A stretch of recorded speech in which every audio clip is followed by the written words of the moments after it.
বন্ধুরা, শশা চাষ করতে গেলে কি কি বিষয় লক্ষ্য রাখতে হবে সেগুলো আপনারা জেনে নিন।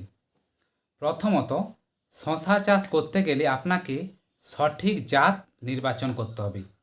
আপনি ভালো কোম্পানির শশার বীজ কিনবেন, যে কোনো লোকাল বীজ কিনবেন না। এতে করে কি হয়, শশার ফলন খারাপ হয়। এরপর আসি বীজ শোধন।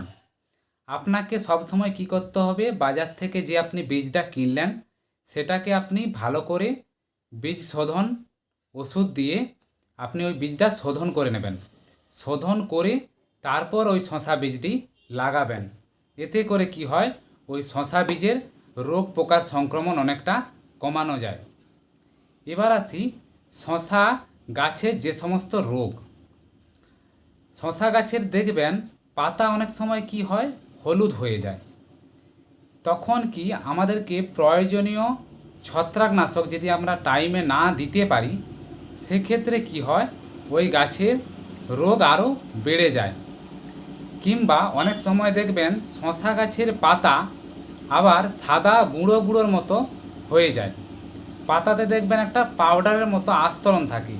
এক্ষেত্রে কি হয়, গাছ তার খাদ্য তৈরি করতে পারে না এবং এর ফলেও এই শশা গাছে ক্ষতি হয় এবং ফলন একেবারেই নষ্ট হয়ে যায়।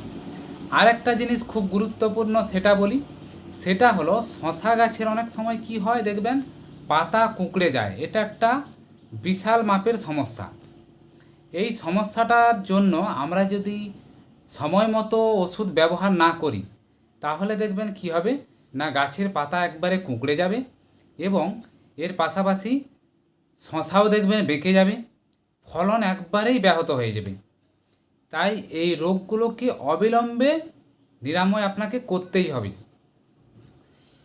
সঠিক সময়ে আপনাকে ওষুধ ব্যবহার করতে হবে। কখন রোগের সমস্যা হচ্ছে, কখন পোকার সমস্যা হচ্ছে, এই জিনিসগুলো আপনাদেরকে মাথায় রাখতে হবে।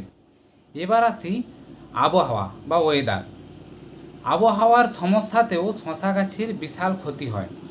শশা গাছ যখন জমিতে থাকে তখন যদি ভীষণ গরম থাকে, বিশেষত যদি 40 ডিগ্রির কাছাকাছি গরম থাকে, সেক্ষেত্রে সমস্যা কি হয় না, ওই শশা গাছের ফুলগুলো অনেক ক্ষেত্রে ঝরে যায়, পরাগ সংযোগ ব্যাহত হয়, যার ফলে শশার ফলন অনেকটা খারাপ হয়।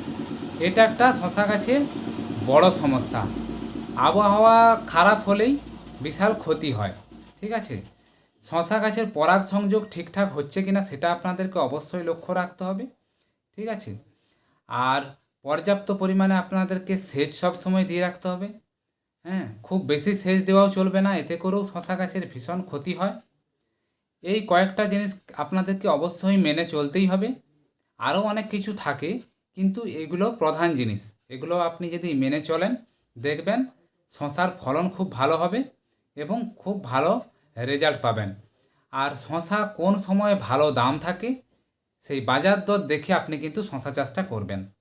যখন তখন কিন্তু শশা চাষ করবেন না। এতে করে কি হয়, সব সময় শশার দাম থাকে না, এতে করে অনেক লস হয়। তাহলে বন্ধুরা, যদি ভিডিওটি ভালো লেগে থাকে প্লিজ লাইক করবেন, শেয়ার করে দেবেন এবং সাবস্ক্রাইব করে নেবেন। ধন্যবাদ।